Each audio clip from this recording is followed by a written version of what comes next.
Yo, what up, son? Out here with Dillon the Hacker, chilling, and today we're gonna talk about just playing your part. Just be who you are, play your part, and live your life, son. I am Dillon the Hacker. I rant about other YouTubers, just yelling about nonsense, really, just to lure in people and make them mad. And also, I like to satirize a lot of the things that happen on YouTube. So yeah, let's jump into it. How did you first hear about Pwediepie? I heard of Pwediepie through BG Cumbing. Yeah. My first impression of Pwediepie was like, oh my god, he's kind of doing what I'm doing, but like in rap, like he's going in, you know. I remember watching like one of the raps, and he's just out in public, you know, just doing this. It was really interesting, to say the least. I guess I was like, he's not even matching up with the words all the time. So it threw me off every now and then, but there's something really engaging about it, you know? There's something that I couldn't take my eyes off of what I was seeing. You knew about him from early on. You were one of the first, the original meme crew. Do you mind telling us about what the meme crew is? Meme crew is a group of people who do about the same thing. We do these, I'd say troll videos. I'm sure BG Company would say something different, like entertaining, you know. And yes, we're entertaining them, but part of the joke is the audience that hates us, you know, all the haters coming in. Yeah. Straight up. Was Pwediepie part of the meme crew? Definitely, yeah. One of the early ones. It was me, him, and BG Cumbie. That was before Pepina and Schmitty came in. Yeah. So you guys are like the godfathers of meme. I'd say so. Yeah, that's awesome. Yeah. You know, you obviously saw some potential there, but can you talk about the early days of YouTube, what that was like? Early on, it was, for me, it was just like a playpen where I could just throw things at, you know, and just see what sticks. I mean, before Dillon the Hacker, there's Marky Mole, and it was just a way to really have my fun, And then BG Cumbie noticed me, and we started working on Dillon the Hacker. And the thing about it was, like, there wasn't all these restrictions that we have now on YouTube. We could almost say anything we wanted without much like repercussions, and so there's a lot of freedom with being on YouTube early. And before they started adding all these things, like when I made a video on Pwediepie, I could make it on like the first page when you search up Pwediepie. But now, like, it's only Pwediepie videos that you'll see. They keep changing the algorithm. So before now, like it was so much easier to get noticed, because I didn't see any of this happening. You know, I didn't see the adpocalypse happening. Everyone getting demonetized for just saying, like, if it's a joke, you know, you shouldn't have to face the same repercussions as someone who's actually feeling that way. So I feel like there's some flaw there, you know? There is a flaw with the system currently. So are there a lot of trolls now? There's a lot more than there were back then, because back then I could only really think about Coppercab and BG Cumbie and Pwediepie, and then, you know, I'd put my hat in the ring. And then after, like, we all kind of started making it bigger and YouTubers started noticing us, there were a lot of other people, I guess, inspired by what we were doing. Yeah. One thing that's interesting too is how you and Ryan worked together to manufacture some sort of like hatred towards each other that was totally fake. Can you talk about why you guys did that and how that came about? That was right before drama became a huge thing on YouTube. and like everyone feeds off of that kind of thing. Like you can get some serious views if you have a feud with someone or drama, and that's how it's been like on YouTube since at least 2016. So in 2015, Ryan and I were talking about it on Facebook, how we should start this beef, you know, and I wanted to make a video on him. He would respond, you know, a back and forth, which the back and forth thing is great for YouTubers because it brings one fan base to the other channel and like vice versa. So we're sharing like viewers now just because of our videos against each other. And our plan was to lead into a rap battle, because I was getting a lot of hate from his fans and stuff, and I'm sure a lot of them were playing along because they're not stupid. They don't give a hoot. They were they were with it, you know. I'm sure they were really with it, and we wanted to lead it to a rap battle so like everyone can have some like a good place, you know, just a good peak, you know. Yeah, I liked how that's something we would definitely want to touch on, how he like leveraged the unique culture of YouTube to manufacture, you know, beef and then, you know, blow. Like there's like a mutually beneficial thing. Yeah. Should we just start beefing or what? To PewDiePie? No. I was saying. Oh. Yeah, his channel, and then you just that'd be. So, what year was that? I have to know. Maybe a while back. PewDiePie made a video talking about all the haters he's like done away with, I guess, and he joked about being the one who killed 3Pac. Oh, 3Pac? Well, guess what? I killed him. And immediately after showing an article of like reporting his death, you know? And like that rubbed me the wrong way. Like that wasn't right at all, you know?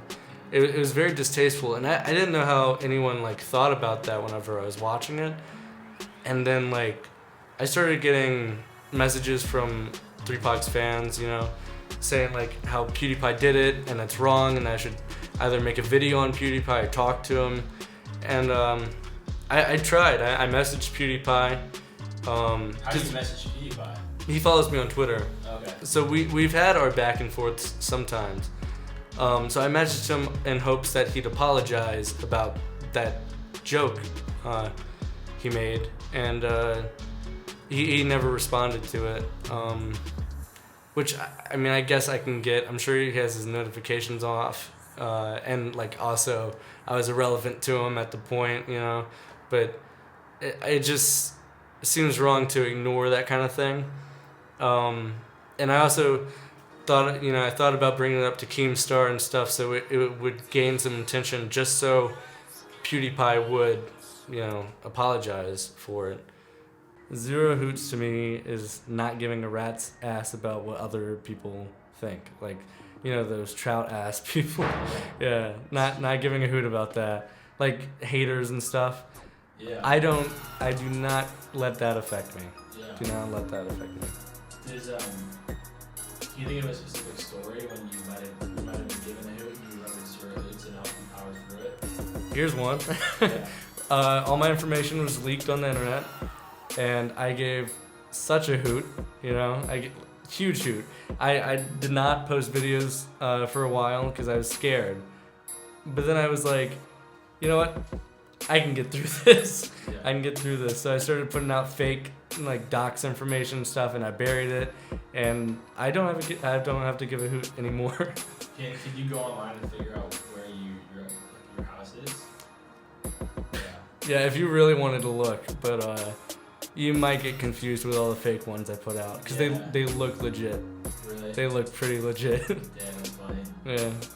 What about when it comes to your craft and your music videos? Do you ever like embody the hootlessness? My videos are very hootless. Like the last one we were talking about, walking around in a circle. Yeah. Like you have to not give a hoot to do something like that. Yeah. Yeah. Must have been challenging. It was paid off. Yeah. Paid off. Yeah. We can kind of move towards like Ryan's passing, I guess, a little bit. Where were you when you heard about that?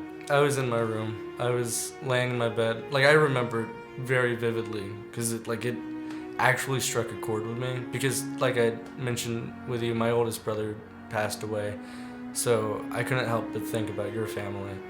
And whenever I was just online, and I forgot how I came across it. Like, either started seeing stuff on his Facebook or in my comments, but I started looking and I saw that one article that Pwediepie used in his video, and I didn't want to believe it, but it was very real, and I cried, and then I told my mom, and she was very sympathetic. She didn't really know about 3 Pac. I started showing her some videos afterward, but it was really sad. And I talked to Pwediepie about it too, because at the time I think we were dating. So, yeah, it was sad. Yeah. Did his passing change your art, your videos? I think it helped encourage me to take a more prominent role in the video making, because BG Cumbie was a big part of it, up until that point. And I started making my own stuff, and I think that was a good little push, another thing that added to it, being able to do my own stuff. Yeah, definitely. So I was reading the Facebook messages again, and I found out what he wanted to do with the movie. He wanted to make a movie with me and BG Cumbie, and we were gonna go to New Orleans because it's kind of like it's an interesting city to be in. So we were gonna go there, and he wanted, his first idea was to us to be 3 brothers that are memes. I was like, how are we gonna make a movie based off of that? So I was like, okay, well, can we just be ourselves, and then we our characters being themselves, and trying to apply for jobs and stuff and keep getting turned down, and I thought that could have been fun to do, and so that was something we were thinking about as we were making those diss videos to each other. Interesting. Yeah, it would have been really good to make. Yeah. Yeah. You guys spent like a month down there just filming some videos and stuff. It would have been really fun. Really been. Yeah. I wish we did that. Yeah. Damn. Yeah. The things that we could have all done together, Yeah. Definitely. Since I only talked to him on Facebook for a limited amount of time before his passing, that's a lot of what we just talked about, our plans, He was very, very ambitious, though, He wanted to do the public trolling and stuff. He wanted to branch out from what he was doing, try to get more, more people into the Zero Hoots gang, Yeah. What do you think when he turned the corner and he started making less comedy and real rap and stuff? What were your thoughts on that? He can do what he wants, Yeah. I mean, his music was the beats and stuff were really actually good, which is something that surprised me when I was rewatching some of the videos earlier. I was like, wow, I'm behind this, and I'm not I'm an alternative rock fan, but I was like, something's genuine about this. Yeah. Yeah. Nice.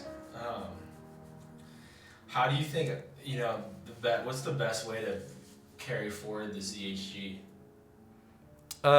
Do what you want. Don't let people get in the way of that. I think that's the best way. Yeah, nice. And when it comes to do you have any advice for me as I lead the charge on this? What I should do? You're doing it. Yeah. You're doing it. I think you got it. You're.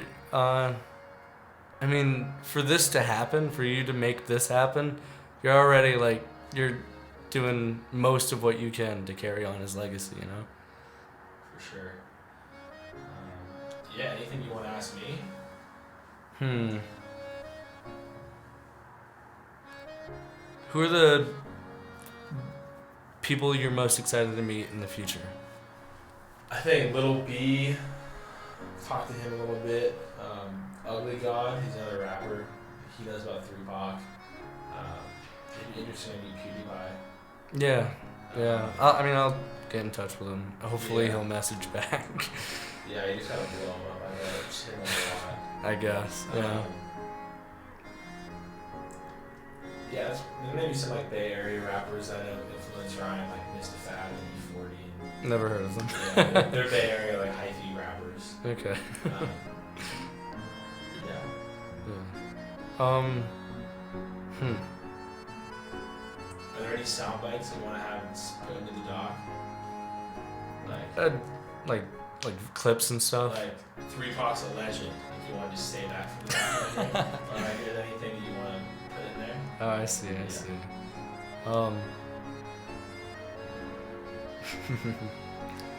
Don't be a trout. Yeah. Nice. Don't be a trout. Nope. Can't be a trout. Can't be a trout, son.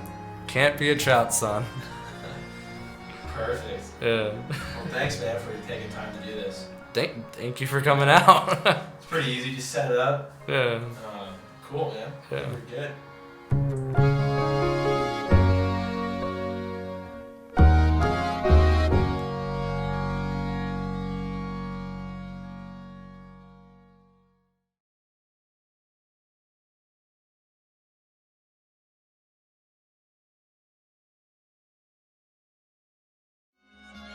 Rest in peace to the legend, Dillon the Hacker's son. He was one of the greatest internet trolls of our time, alongside 3 Pac and Cumby's son. Together, they created a whole new form of art, with memes, fake beef, drama going back and forth, and it's something that we see all the time in today's media, son. They were pioneers, and we miss them dearly. I'm going up higher than I ever been, son. I'm going up higher than I ever been, son.